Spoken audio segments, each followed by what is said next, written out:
If somebody asked me to sum up in a sentence my stay in Fredonia, it was the best of times, and it was the best of times. to steal something from Dickens and change it a little bit. Yeah. It was the best of time for me professionally. I grew a lot here. And it was the best of times for me personally. My son was born here, and friends I still have were here at the time. Nothing to do with the arts, just Yeah. they're no longer in town. One's a vice president of the Yeah. Federal Reserve. Well, he's Wow. retired now. He taught math here. And so, yeah, it was a great time for me. But I wanted the experience of building performing arts centers. And I was given that chance in Tulsa. And it didn't hurt that they also more than doubled my pay to go do it. That Yeah, didn't hurt. right. But that's not why I wanted to take something and do it from as close to scratch as possible. And then I did two others that were prior to hiring the architect. And then I did a convention center, Oh, the last building ever designed by Frank Lloyd Wright, who lived outside of Madison and went to school in Madison, but flunked out in a year and a half. He had designed in 1939 the Monona Terrace Civic Building, which was to be a courthouse, jails, some ceremonial spaces on the lake, built over the lake, Lake Monona. In 1959, he redesigned it. The taxpayers turned it down. In 1959, he redesigned the inside to be a performing arts center and museum. They floated a bond issue. They raised the money from the bonds. However, the bond money wasn't enough, and they shelved the project, but the money stayed invested. In the late 1980s, Paul Soglin, who had been mayor in the 60s, was back as mayor again. As a matter of fact, he just left for his third time. He served 3 12-year periods as mayor. He's never had a real job. And he wouldn't like it if I said that, but he knows it.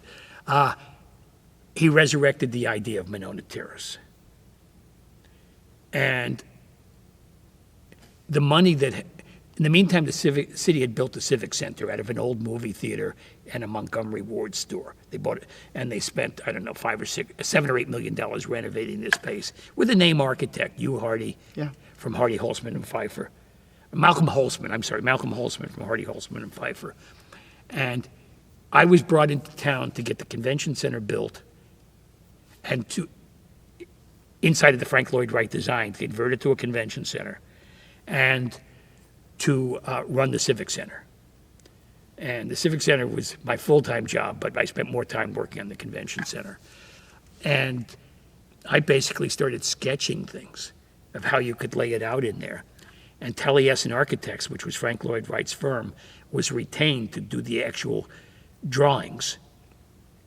And I was fighting with them, and they would say, these were all his accolades and students from 20, 30, and 40 years earlier. He died in 59 when he signed the plans for this building. And we wanted to be recognized as a real Frank Lloyd Wright building, not just somebody who was copying it. So we stayed true to the footprint and the exterior design. And we hired his firm and one of his people to design the furniture that had been with them. And Tony Putnam was the lead architect, who was Frank Lloyd Wright's student and gardener at one point in history, and Frank Lloyd Wright's daughter's boyfriend at one point. And they were our architectural firm, along with another firm in town that could actually design something to stand up, an architectural/engineering firm, because Taliesin wasn't known for its structural integrity. All their roofs leaked. Their buildings went to hell very quickly. And I remember one day with the lead architect, Tony Putnam, we're on a retreat 100 miles outside of Madison for 2 days. And we're on a retreat, and I came in with drawings, changing their drawings. And he said to me, and what I did, they had you entered into it, and then you walked around to the lake. And I wanted the building so that you could see through the building and see the lake from the Capitol 2 blocks away, if you were at the right angle, see right through it. And I separated everything and changed the relationship of all their spaces. And he said, everybody's trying to play architect. Now the manager's trying to play architect. And I looked at him and I said, if you guys would, we wouldn't have to. You know? And it wound up the way I had done it. And I designed most of the major elements. Then they made them look like something Frank Lloyd Wright would do. I put the center corridor to the lake. Then they put a barrel vaulted ceiling into it. You know, so I put the spaces the things where I wanted them to be. And then they made them look like Frank Lloyd Wright had designed them. When we got done, we applied for certification from the Frank Lloyd Wright Foundation as a Frank Lloyd Wright building. And I got a call from Brendan Gill, who was the architecture critic at the New York Times. And he said, why do you think you can call this a Frank Lloyd Wright building? And because there'd been a story interviewing me in the Times the week before. A local person in Madison who had won a Pulitzer at Newsday wrote a story about Monona Terrace and sold it to the Times. And I said, let's suppose we had built this building in 1938 when he first designed it, or in 1959 when he next designed it. And whatever we had built it as, it had outlived its usefulness. It no longer functioned as what we wanted. Let's say we had built it as a museum or a courthouse, and they needed a bigger jail and a bigger courthouse, and they built another one 6 blocks away. And we took this jail and courthouse and converted it into a performing arts center and museum, leaving the outside alone. Suppose we had done that. Would it still be a Frank Lloyd Wright building? And he said, yeah, that's been done in dozens of places. I said, well, why don't you just pretend that they did build it? And now we gutted the inside and turned it into something else, because the footprint and the exterior is exactly what he designed in 1938. And so he accepted it. I was ready for him, though. This wasn't an accident. I didn't come up with this. I was ready for the argument. Because all kinds of people said, well, it can't be a Frank Lloyd Wright building if he's dead. Well, you know, it looks, if you look at the outside, it looks just like his sketches. And so it was great fun. And I was getting ready to leave Madison. I had done what I came for. I was running an old theater that was not special. And it didn't have a big enough stage house to do the Phantom of the Operas of the world. And it was time to move on. I got summoned to the office of one of our benefactors on the other building. And, well, he called me on a Friday afternoon at 4:30. And he said, can you be up here in the next 15 minutes? This was a guy who owned a printing company in town, and his wife owned American Girl dolls, which apparently I had a little girl, but it was many years earlier. So, I didn't have any granddaughters at the time. But apparently every little girl in the world wanted one. So I said, I can't. I'm on my way out to see a donor. Late afternoon tea at their house, elderly couple. And he said, how about 7 o'clock Monday morning? At 7 o'clock Monday morning, he has a downtown office in a bank building. About 5 minutes earlier, I'm in the parking garage, and I get into the elevator. And in the elevator was the guy who was, I was I was the arts guy. I was the interior guy for the convention center, and he was the guy that took care of the construction permits, the demolition permits, the moving of a railroad that was in the way, the moving of a road, driving piles, and I was the guy who took care of the inside and hiring the staff. And he was there, and he had just resigned as the city's director of development. And a lawyer I knew, who was the lawyer for this guy and also the head of the Wisconsin Foundation for the Arts, which I sat on the board. The three of us are in the elevator going to Jerry's office, so I immediately knew, because we had done a feasibility study. I presented it about renovating and building, and I had presented it to him about 2 months earlier. And he said, so what am I supposed to do with this? He said, I'd like you to lead a campaign that raises $50 million. $15 million. Because I was just talking renovating. I was not talking about building new buildings.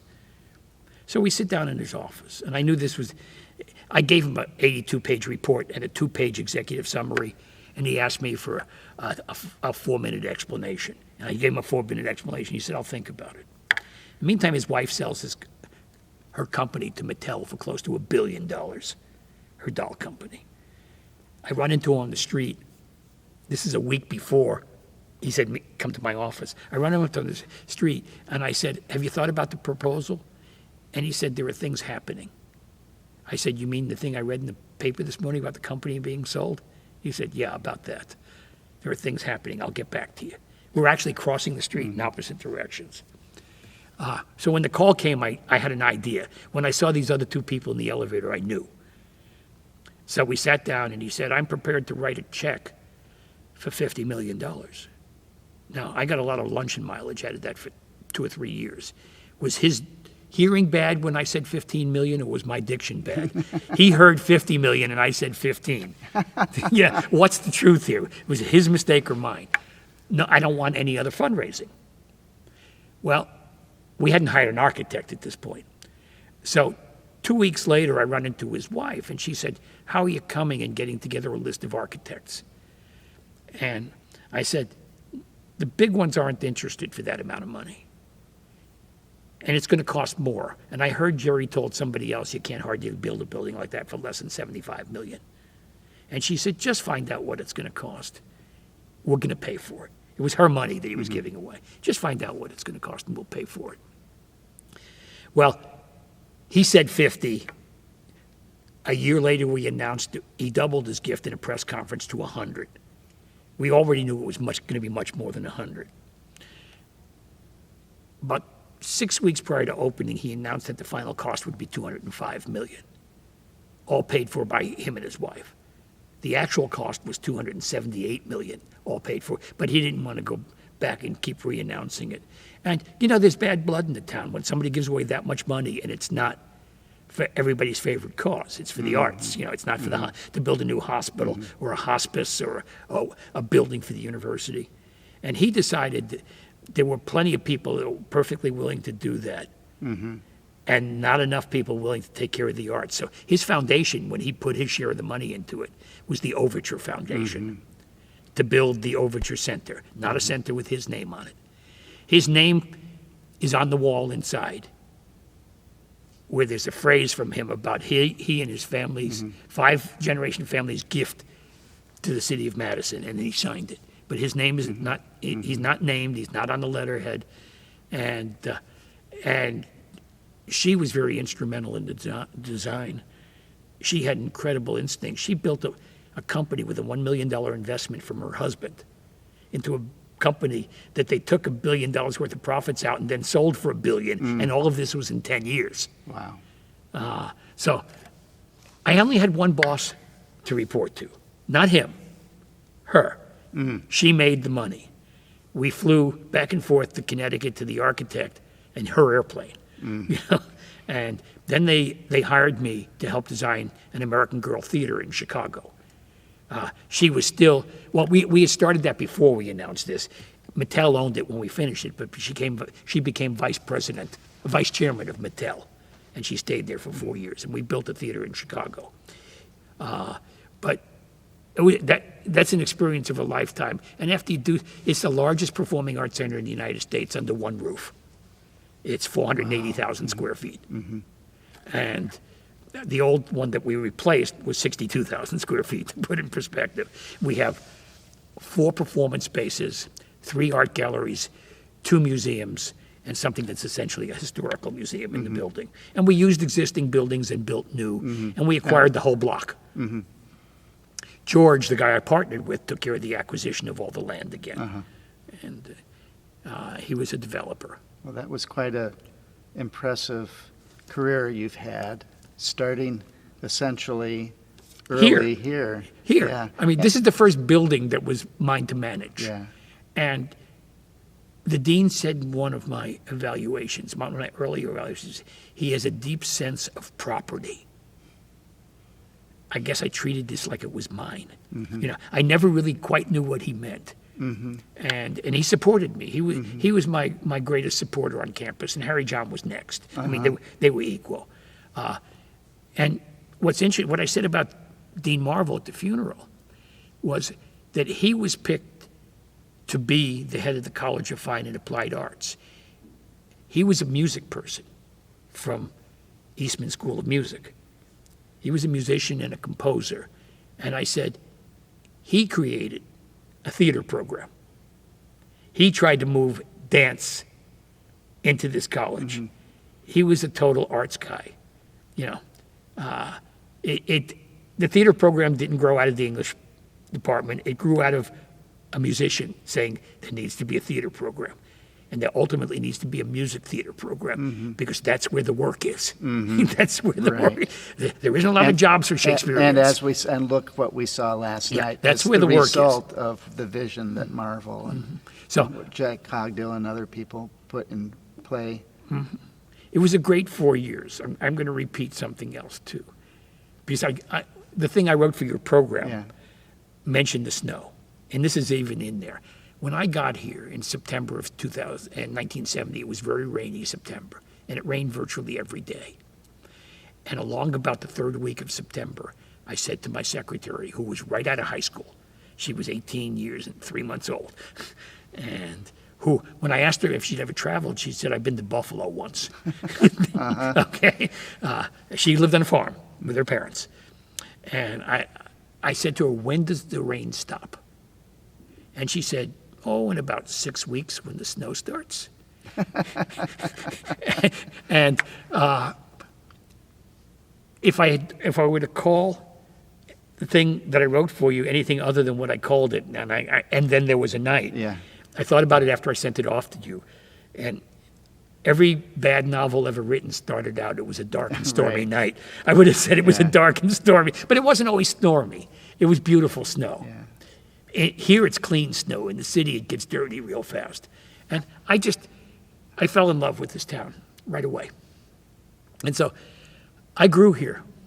It was as good for me as I was for it. Well, I'm so glad you came back for our 50th anniversary. You've been a mentor to me. I've got to look up the meaning of the phrase I used at the dinner on Friday night that you had told me where all the dead bodies were buried. Well, you know, somebody interviewing me on a radio program once in Madison, said to me when he introed it, my next guest is Bob D'Angelo, who knows where all the bodies are buried in the city of Madison. So, in the break, I said, Stuart, if you use that phrase again, you're going to be one of those bodies. You're going to be one of those bodies. You did use I that. wouldn't put it past But that's you. the last time I had heard that line, Yeah. is when he tried to introduce me as that. I don't know where that came from. It's probably been around Yeah. for as long as people have been burying bodies. Yeah. Yeah, there were no bodies here. There were no skeletons here. There were no bad guys here. There really weren't. There were people with tempers. As a matter of fact, I mentioned one of them, Ted Frazier. Who he and I found Bob Marble sadly deceased. He had a temper, but he was a perfectionist, and they're entitled. They're entitled. Artists are entitled. When managers start losing their temper, you got a problem. Our job is to keep it calm, and have people pay attention, or pay attention to them. You need to pay attention to performers. I can't remember what play is. Attention must be paid was a repeated line. To performers, attention must be paid. You need to listen to them, because if they fail, you fail. You know, you want them to have the best night ever when they're in your hall. And we had a lot of best nights ever. Well, I suggest we go collect our wives and go out to dinner Sounds and good. continue the conversation Sounds off good. camera. I had a wife when I came in. It's been a long time. Thank you so Thank you, and I thank hope I see you Bob. again Yeah. in less than 5 years. Okay. Okay. Me too. Okay. Me too.